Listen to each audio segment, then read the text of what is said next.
Bueno, Paula, te cuento un poco cómo venimos trabajando con el proyecto. El proyecto sobre usos de herramientas digitales en la investigación histórica tenía tiene como núcleo una encuesta, que es una encuesta no representativa y que contestaron un poquito más de 300 colegas. Lo que queríamos con eso es tomarla como punto de entrada, como primer paso para empezar a reflexionar sobre algunas prácticas. Digamos, los primeros informes de esa encuesta muestran algunas cosas que, bueno, en parte ya lo sabíamos, ¿no? Que la gente usa mucho, por ejemplo, la PC, está mucho frente a la PC, más del 75% de su tiempo de laburo está frente a PC. Ujú. Y por otro lado, que tiene un dominio de algunas herramientas muy consistente y a la vez un poco dominio de otras, poco uso de otras. Ujú. Que es llamativo. Una de esos resultados lo que nos decía era esto, que ya está instalado el Zoom como herramienta de trabajo, pero a la vez otras herramientas como las bases de datos de pagas, como JSTOR o ProQuest, etcétera, no están tan instaladas. La gente no tiene acceso con la facilidad que tiene acceso al Zoom. Y entonces, y a la par, tampoco accede a bibliotecas fantasmas para recuperar esa información. Ahora, nos dice eso, es el lugar del Zoom, ¿no? Y la pregunta que viene es, bueno, ¿cómo pasó esto? Que nos llevó a pensar el tema de la pandemia, del encierro, porque, bueno, que de distintos lugares el encierro aparece como un núcleo muy importante para la investigación actual. Ujú. Entonces, inmediatamente pensé en vos porque, bueno, personalmente a mí me sirvió mucho la capacitación, digamos, o la oferta tuya apenas empezó la pandemia para enseñarme Zoom y recordé eso. Creo que no hago mal en hablar por otros y otras colegas, que fue muy importante para todos eso. Así que quería, por un lado, que nos cuentes un poco la experiencia esa de Zoom y pandemia que te tuvo a vos como protagonista, y por otro lado, una reflexión sobre el lugar de esas herramientas en la investigación histórica ahora, ¿no? Después de haberla tomado por emergencia. Ujú. Ok, bueno, muchas gracias primero por acordarte de eso. Empiezo por una cosa anecdótica, que es que sí, como que fue un año muy intenso a nivel humano, porque fue el año que más gente me saludó para Navidad y Año Nuevo, ese fin de año. Y todos me decían, recuerdo la capacitación, muchas gracias. Me decían unas cosas muy poéticas, como nosotros estábamos en la cueva y vos nos sacaste, o sea, como todas unas cosas así como muy fuertes. Y bueno, te cuento primero un poco cómo surgieron las capacitaciones, porque tampoco fue como una cosa que hubo mucho tiempo para pensar. O sea, te cuento lo que pensé en ese momento, que eso sí no es como un mito de origen, sino como que me lo acuerdo muy claramente. O sea, como cuando empezamos con el confinamiento. O sea, yo me di relativamente cuenta fácil por algunas conversaciones que tuve con médicos que están en mi entorno familiar, que no iba a ser una cosa corta. O sea, todos teníamos como la fantasía de que una semana, 2 semanas después se ve. Pero bueno, por cosas de sociabilidades, empecé a escuchar como voces del mundo médico que me decían, esto no va a ser corto. O sea, como que ese fue un primer sentimiento que dije, ok, quizás vamos a tener que empezar a dar clases por otros caminos. Entonces, lo que me pareció es como que sabía usar Zoom por también una educación bastante indirecta, que era por estar en grupos que no internacionales de investigación. Había usado Zoom varias veces y había tenido como que medio empezar de cero. O sea, como que la gente de repente mandaba un número, una ID de reunión. Y yo decía, wow, ¿qué es esto? O sea, y como que lo vinculaba mucho con el formato Skype al principio, mentalmente. Pero de haber participado en varias reuniones me fui dando cuenta que era muy, muy distinto. Y en estos grupos de investigación, que como te digo, internacionales, con gente de muchos lugares, era una herramienta que ya estaba instalada. Entonces, o sea, por decirlo de alguna manera, cuando empecé a preguntar a colegas cercanos si sabían que era Zoom, la respuesta era que no. Entonces, empecé como por unos grupos muy chiquititos. Creo que vos estuviste como en el tercer grupo, porque antes de empezar a publicarlo, lo que yo hice fue ofrecer por WhatsApp a gente que era muy cercana si querían aprender a usar esto por las dudas. O sea, no quería ser fatalista, pero quería decir, bueno, ¿quieren saber? Entonces, bueno, primero hice como 3 o 4 como con conocidos y ahí aprendí un montón de cosas de la gente y de las preguntas que me hacía la gente. porque había algo, por ejemplo, no sé si te acordás, pero yo usaba la palabra netiqueta, que mucha gente le llamaba la atención y no tenía idea de qué estamos hablando, o sea, como una cosa de modales vinculados a la red y otras cosas. Y entonces de a poco esa gente le fue diciendo a otra gente, o sea, como que primero se armó medio por demanda, o sea, como que primero tuve, no sé, 3 amigos que le avisaron a otros, y después en un momento la gente me empezó a decir, la gente de mi cátedra dice si puede venir, la gente del instituto de no sé qué, tengo una amiga que enseña yoga que dice si le puedes enseñar. Entonces ese fue un poco el camino, o sea, como bastante capilar, vamos a decir, como algo de una sociedad, un tejido social que va funcionando. Y bueno, después empiezas a publicar solamente por Facebook lo de que hacías las capacitaciones con días y horas. Y bueno, me llamó un montón la atención la cantidad de gente que se inscribía. Yo dije, bueno, por ahí hago 2 o 3, o sea, como que, y bueno, terminé armando como un formato para que funcione, lo fui ajustando, o sea, y después ya en un momento era casi como una clase, o sea, yo tenía como tengo en la clase mi esquema, que siempre es manuscrito con flechas, y lo iba siguiendo y funcionaba. O sea, eso fue como el origen de las capacitaciones. Después fue como una experiencia ruda también para mí en lo personal, porque me daba cuenta, o sea, una de las primeras cosas que hacía con la gente era que chequeara cuánto tenía de conexión con Fast o con algún otro medidor de velocidad de conexión. Y bueno, me daba cuenta que empezamos como de muy atrás, porque mucha gente tenía como una velocidad de subida y bajada muy baja. Bueno, esto parece un poco técnico, pero me daba cuenta o trataba de explicar que, bueno, si tenían eso, no trataran de compartir un video. Entonces fui desarrollando, vamos a decir así, como también unas estrategias para explicar cómo usar Zoom para dar clases con recursos que no usen solamente Zoom por el tema del ancho de banda. Entonces, a partir de ahí indagué un montón de cómo podía ver la gente en simultáneo videos sin estar usando. Empecé a sugerir que, bueno, que den un recreo de 5 minutos, pongan el link antes. O sea, como que, bueno, fui aprendiendo un montón, pero también fue duro, o sea, como ver que había gente que estaba con velocidades muy bajas de conexión, cuando explicaba de que era mejor hablar con auriculares y micrófono, o sea, te das cuenta como me vi dando el consejo que la gente no lo tenía incorporado, me vi dando el consejo de busquen en sus cajas de cables, que a veces antes venían con los celulares, estos auriculares, o sea, como...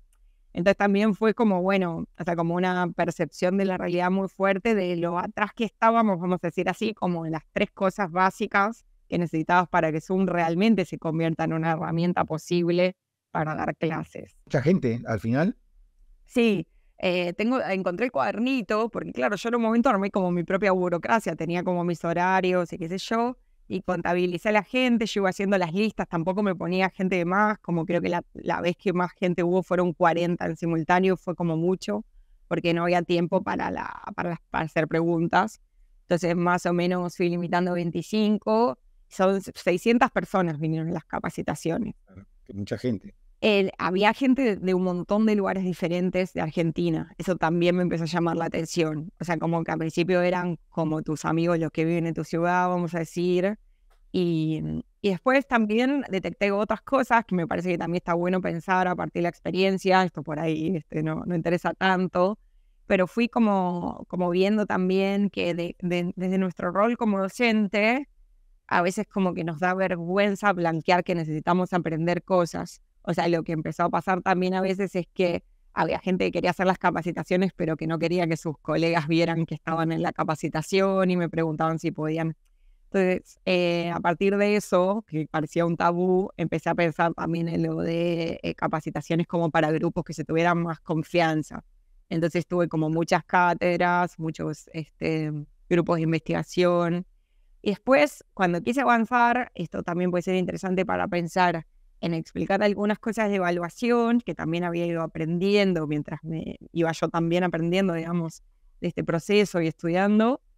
O sea, como que ahí sí encontré un poco una muralla china. O sea, como que la gente, creo que la gente con la que yo traté, no que sea la gente, pero en mi estadística pequeña, pero bueno, quizás representativa de algunas tendencias, me daba cuenta como que el acceso, o sea, el manejo que se quería tener de la herramienta tenía mucho que ver con poder dar clases. Pero después, o sea, como que hay miles de cosas para explorar, de evaluar usando Zoom como herramienta, y ahí hubo como poquísimos interesados. O sea que si te tengo que dar como una conclusión grande sobre esto, creo que, o sea, como que todo el mundo lo pensó como un parche para seguir adelante, pero no creo que hubiera como mucho interés en convertir esta herramienta como en parte, digamos, más integral del rol docente. Me detengo acá porque seguro tenés preguntas. Una pregunta es, bueno, el laburo que hiciste era el gratuito, era de onda. Eso te Ujú. debe haber llevado también mucho tiempo en tu trabajo.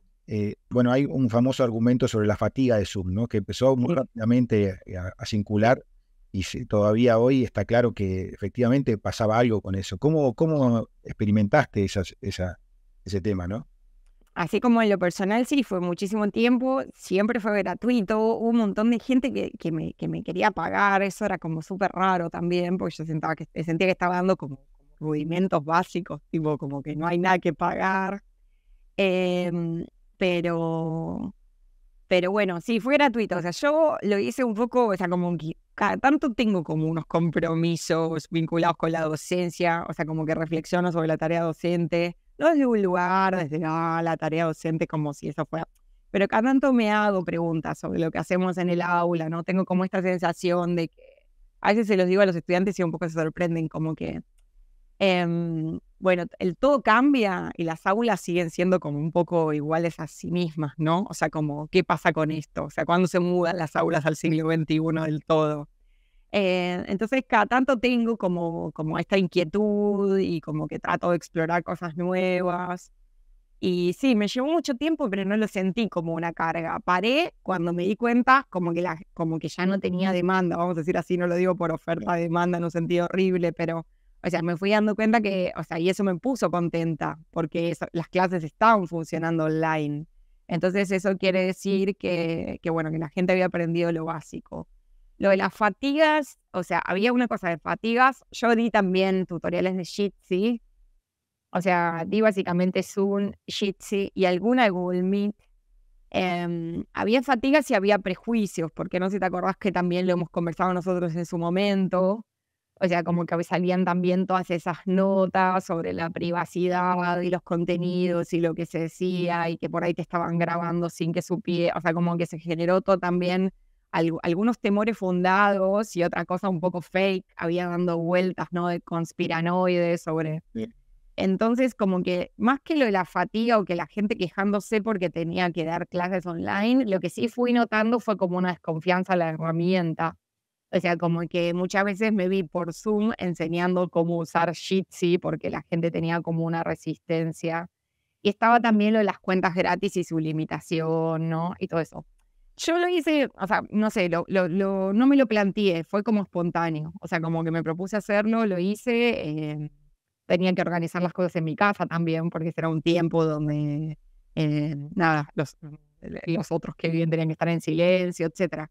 Pero lo de la fatiga, yo creo que había como una molestia general. O sea, estoy tratando de ver las cosas que molestaban, ¿no? Porque sí, estaba la cosa de la pantalla, el encierro, pero también había gente como de cierto corte generacional. No quiero hacer edadismo, pero había algo que detecté en varios colegas quizás un poco más grandes que nosotros, no tanto, pero en torno a los 60, 65 años, que lo que sentían era que el mundo que proveía esta herramienta era como un mundo donde había que dar indicaciones. O sea, como que había un fastidio más que una fatiga con, bueno, les tengo que decir que se muten, que, o sea, como que había algo de las indicaciones que había que dar que generaba como mucho cansancio o malestar. O sea, Sí, como que de hecho muchos me dijeron, Paula, pero esto que es un mundo donde hay que dar indicaciones. claro. Y eso me llamó la atención también como docente, porque el aula en el fondo es un mundo donde sin darnos cuenta damos muchas indicaciones, no veía tanto la diferencia, pero creo que ahí había un corte generacional para evaluar el uso de la herramienta, vamos a decir así, que por ahí tenía un peso. No sé si se entiende el Sí, concepto. sí. Bueno, después Zoom o las videoconferencias tuvieron su propio viaje y ahora están como instaladas en algunas prácticas de Sí. docencia e investigación. ¿Cómo ves eso ahora?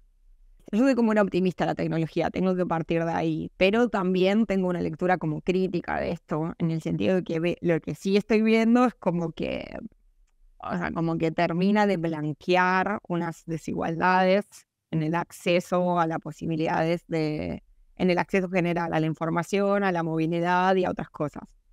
O sea, por un lado de mi lectura optimista es, o sea, como te comentaba al principio, yo ya estaba interactuando con gente de otros lados gracias a Zoom. Entonces lo que veo, bueno, eso se terminó como de integrar a unas prácticas y la verdad es que siempre es enriquecedor tener equipos de discusión, de investigación con gente que está en otros lados porque te permite salir un poco, ¿no? Como de tu contexto, que a veces se nos va haciendo muy chiquito por las propias presiones que tenemos a nivel trabajo. O sea, como que en ese sentido, que eso se haya profundizado, lo veo como algo optimista. Tengo la experiencia de estar como en dos grupos que organizan eventos que son online, o sea, un congreso que se llama Historias y Diplomacias, por ejemplo, que se hizo una primera edición en pandemia, fue muy chiquita y después de ahí surgió un grupo y este año se va a hacer un congreso grande y sigue siendo todo online. Y veo como lo bueno de eso, o sea, podemos hacer unos programas donde realmente juntar a toda esa gente en una ciudad sería imposible. Esa es como la parte optimista y qué bueno que está, pero también veo también, o sea, como acentuadamente que gente que está, vamos a decirlo así, en geografías donde el dinero no abunda, para no usar categorías más fuertes, se va generando como esta sensación de reemplazo. Bueno, como no se puede viajar, no se pueden comprar libros, no se pueden pagar las bases de datos, no se pueden no sé qué, está como el lado B de eso también, ¿no? O sea, como, bueno, nos aferramos algunos de nosotros a estas herramientas, hablábamos informalmente de las bibliotecas fantasmas y otras cosas, y eso va acentuando también como brechas en relación al acceso. O sea, como una cosa es que alguien que está en otro contexto con mucho dinero, fondos, etcétera, asume estas herramientas y otra cosa es lo que pasa en otros países, que estas herramientas se convierten en el todo, vamos a decir así, no se convierten como en un complemento a otras prácticas. Entonces tengo, bueno, como esa ambivalencia. Por un lado veo como el proceso con optimismo porque nos permite hacer cosas que serían imposibles físicamente, vamos a decir así, o materialmente, pero también veo que se puede ir paulatinamente en 15 años, quizás cuando lo evaluemos, vemos que se genera una brecha fuerte en esto que te digo, en el acceso a ciertas Claro, cosas claro. materiales como los libros, vamos a decirlo concretamente, y también en la posibilidad de tomar un avión para ir a otra ciudad y hacer una estancia de investigación, estar con otros. En algunas prácticas es un complemento de la movilidad, pero en otras finalmente aspira a reemplazarlo, ¿no? Como por ejemplo, pienso en los posgrados.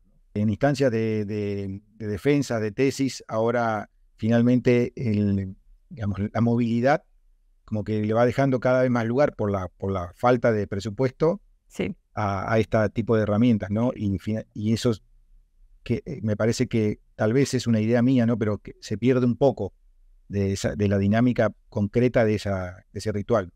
O sea, como historiadora de la sociabilidad, o sea, con mucho tiempo puse el ojo ahí. O sea, en realidad creo como que también todo esto cambia mucho el paradigma, que lo que decías vos de la ritualidad, ¿no? De las sociabilidades profesionales.